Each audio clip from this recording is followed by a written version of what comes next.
Through Faith Fi's biblically based tools and resources, we're helping millions of Christians navigate their financial lives each week so that they can see God as their ultimate treasure. As we look ahead to the new year, we at Faith Fi want to invite you to partner with us as we seek to continue equipping more good and faithful financial stewards for God's kingdom. Every donation made to Faith Fi between now and the end of the year will be doubled up to $150,000 through a generous matching gift opportunity. This means your donation will have twice the impact in helping us reach more Christians with biblical financial wisdom. You can make your year-end gift by visiting faithfi.com, that's faithfi.com, and clicking Give. That's faithfi.com/give. Now, let's jump into the podcast.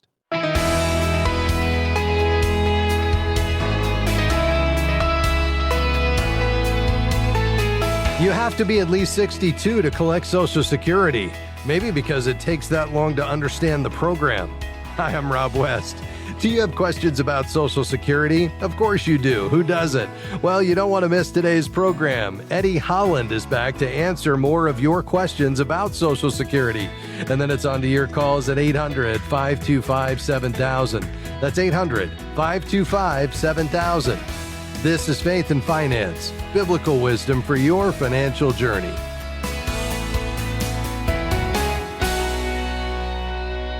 Well, our guest today is Eddie Holland, a senior private wealth advisor and partner of Blue Trust in Greenville, South Carolina. He's also a CPA, a certified financial planner, and a certified Kingdom advisor, but he's also an expert on Social Security, and not many folks can say that. Eddie, great to have you back with us. Thank you, Rob. It's a pleasure. So, Eddie, we'll make this something of a Social Security FAQ, or frequently asked questions program. One we've gotten several times recently goes something like this.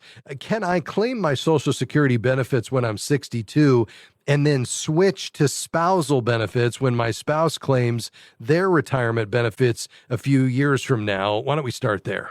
Sure. And the short answer is yes, you can, Rob, as long as the spousal benefit is higher than your own.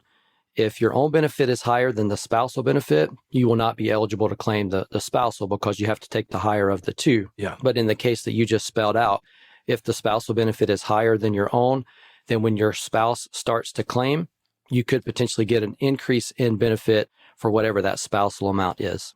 Yeah. Okay. That's really helpful. Now, sometimes it's the opposite though, Eddie. And the question is, can I claim spousal benefits at 62 and then my own retirement benefits when I reach full retirement age?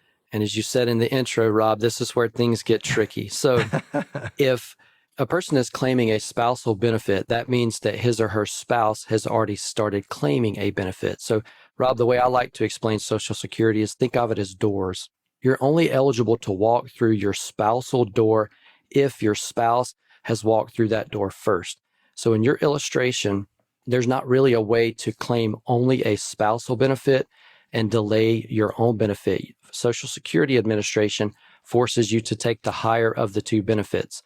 So if your own benefit is higher than a spousal, you cannot claim only a spousal. You have to take your own.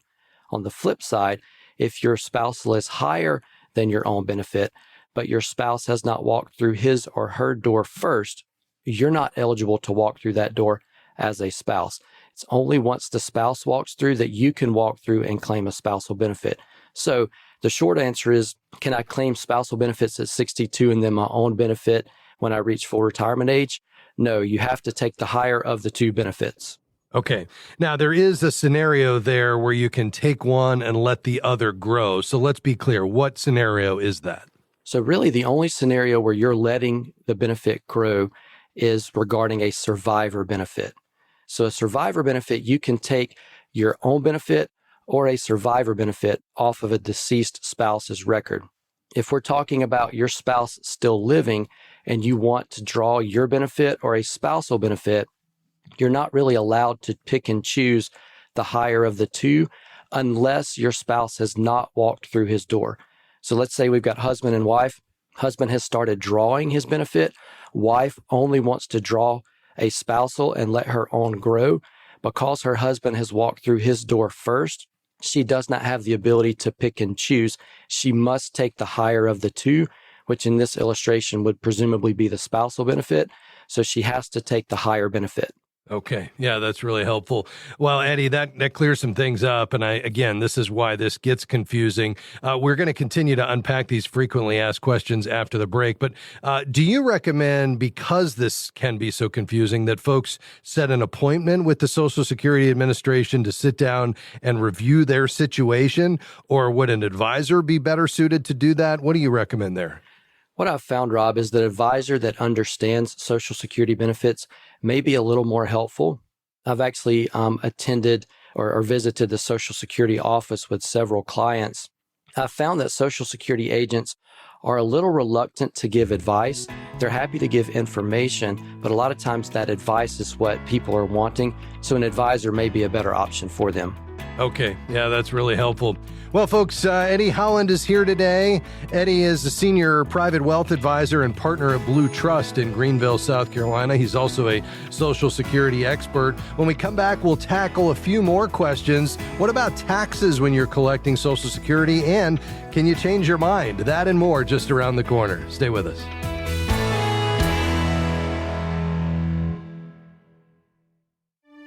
Are you looking for a financial professional who aligns with your biblical values? Certified Kingdom Advisors are trusted financial, legal, or accounting professionals who have completed a rigorous certification program to ensure they provide biblically wise financial advice as part of their practice. You can find a local CKA professional in your area by going to faithfi.com and clicking Find a CKA.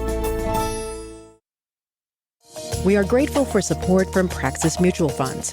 Praxis Mutual Funds has 7 impact strategies that are designed to create positive, real-world change. More information is available at praxismutualfunds.com. The fund's investment objectives, risks, charges, and expenses are contained in the prospectus and summary prospectus. This and other information is available at praxismutualfunds.com. Investments involve risk. Principal loss is possible. Foreside Fund Services, LLC.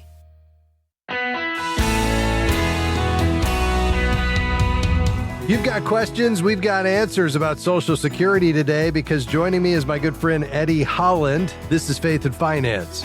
Eddie is a senior private wealth advisor and partner of Blue Trust in Greenville, South Carolina. Now, Eddie, I want to go back to something we talked about before the break, specifically related to spousal and survivor's benefits. Let's start with the survivor's benefits.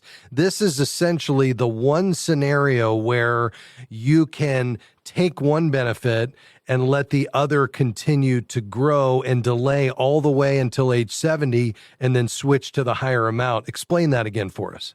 That is correct, Rob. So survivor benefits, as you stated, is really the only known exception to the rule that you have to take the higher of the two based on Social Security law.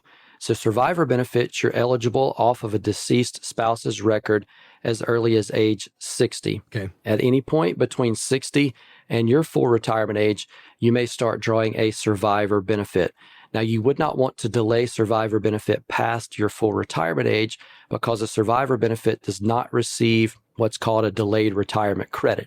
Delayed retirement credit, most of your listeners probably know, is equal to 8% per year from your full retirement age until age 70. Right. Survivor benefits do not receive that. So as an illustration, say we have husband and wife, husband passes away, has never drawn his Social Security benefit. Wife can start taking a survivor benefit as long as she qualifies, she's age appropriate, let's say she's 61, she can start drawing a survivor benefit early, prior to full retirement age. She's subject to an early draw reduction. Then she can switch to her own benefit, possibly all the way out to age 70. Keep in mind that her own benefit receives those delayed retirement credits of 8% per year. So in this illustration, she could take a survivor benefit at 61, draw that until age 70. At age 70, she could switch to her own, which has received those delayed retirement credits. And she would only really do that if her own benefit is more than the survivor benefit. Yes. And the distinction here is that the survivor benefit is the only one that allows that to continue to grow because of that delayed retirement credit, because the spousal benefit requires that you take the higher of the two as soon as it's available, correct? That is correct. So In the previous segment, we talked about doors. So in that illustration, you can only walk through a spousal door if your spouse has walked through that door first. Survivor benefits are different. You can walk through a survivor door without necessarily your spouse having walked through it. So you can pick and choose which door to go through as a survivor. You do not have that luxury as a spouse. You have to take the higher of the two benefits if you're eligible for that benefit. Okay, very good. That helps to clear that up. All right, let's talk taxes. Sometimes people think that at a certain age, they won't have to pay taxes anymore. That would be nice, of course, but it's not true. So how are Social Security benefits taxed, Eddie? And I'll make a disclaimer first, Rob. Okay. We'll talk about federal taxes. Many states do not tax Social Security benefits. All right. So the next section, we're talking federal taxes only. And it is going to depend on your combined income, which includes 50% of your Social Security benefit, plus your adjusted gross income, plus any tax-exempt interest income that you may have. Okay. So if you are a single taxpayer and your combined income is $25,000 or less, there's no federal tax owed on that Social Security benefit. Now that amount is $32,000 if you're a married filing joint taxpayer. All right. Now, if you're over $25,000 as a single, but you're under $34,000, so if your combined income is between $25,000 and $34,000 per year, up to 50% of the Social Security benefits are subject to federal income tax. And then, and I'll mention if you're married filing joint, that amount is $32,000 to $44,000 of combined income. Then, if you're a single and your combined income is over $34,000, up to 85% of Social Security benefits are subject to federal tax. And that amount for a married filing joint taxpayer is over $44,000. So it's a progressive scale, Rob. Yeah. As your income increases, more of your Social Security benefits are taxed. Now, I will point out that just means they're taxed at your marginal rate. Yes. And one of the more growing financial topics over the last several years has been this conversation around Roth conversions. So it's taking money out of your IRA, paying tax on that amount, putting it into a Roth. The benefit of that is that the Roth grows tax-free for your lifetime, potentially a spouse's lifetime, and then for children's lifetimes. Now, the kids have to take it out over 10 years once they inherit it, but it's a pretty creative tax strategy. The reason I'm mentioning this when we're talking about Social Security benefits, if your combined income is in a lower range, but you convert money from an IRA to a Roth, that increases your combined income. It could make more of your Social Security benefits taxable. It essentially acts as if you're in a higher marginal tax rate. Sure. Several clients that we serve are in the 12% bracket. But even a $1 Roth conversion potentially exposes more of their Social Security benefits to tax, and it acts as if they're in the 22% marginal rate bracket. So it's very important to understand that a Roth conversion in conjunction with Social Security could result in a higher marginal bracket. Yeah, that's great advice. So be sure to work with your CPA and or advisor before you do that Roth conversion, because there may be bigger implications there. Now, Eddie, another question we've gotten lately is about changing your mind. Can I stop my benefits? That person may have gotten a well-paying job suddenly and doesn't need the money. How would that work? So if the person is younger than full retirement age and they are within the first 12 months of having submitted or drawn a benefit, they can withdraw that application. That's only available for somebody under full retirement age and within the first 12 months of drawing. Now, they'll need to keep in mind, Rob, that any benefit that or any application that they've withdrawn, any benefits that they've received up to that point, they will have to pay back. So that will be something that they'll have to pay back at a future date. They can withdraw, but only within the first 12 months younger than full retirement age. If they are past full retirement age, they can, quote unquote, pause a benefit. They can stop that benefit. The reason they would do that is they would receive delayed retirement credits from that date that it was paused until they resume again, all the way up to age 70. Very good. Eddie, just about a minute left. Let's finish with scammers. This is a big problem in this season of life.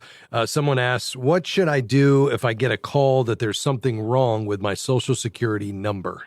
Kudos to you for addressing this, Rob. This is a growing trend. Scammers may call, email, text, write, or even message on social media. They may pretend to be from an agency or an organization that you know, or they're really trying to gain your trust. They're going to create urgency, make there appear to be a problem, and they're going to pressure you to act immediately, a lot of times with a very specific way to resolve the issue. What the listeners need to understand is if there is genuinely a problem with your Social Security benefit or your Social Security number, Social Security will mail a letter. Social Security is not going to call or email. They're going to mail. And then if you have additional questions, you can always set up an appointment with your local Social Security office. That's really helpful. Well, Eddie, we covered a lot of ground today. We always appreciate your time, my friend. Thanks for stopping by. My pleasure, Rob. Thanks for having me. That was Eddie Holland, a senior private wealth advisor and partner of Blue Trust in Greenville, South Carolina. Your calls are next, 800-525-7000. That's 800-525-7000. This is Faith and Finance, biblical wisdom for your financial decisions. We'll be right back.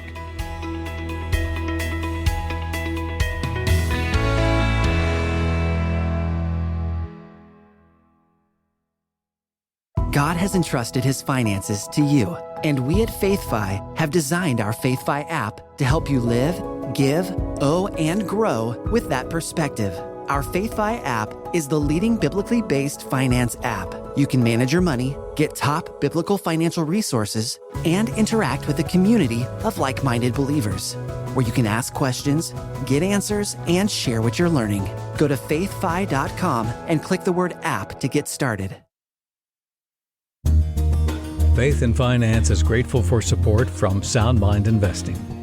If you have money in an investment account, you know sometimes the stock market can seem like a roller coaster. But it's possible to enjoy both profit and peace of mind as a do-it-yourself investor, no matter what's happening in the market. A short video webinar about that is available at soundmindinvesting.org. Financial wisdom for living well. soundmindinvesting.org.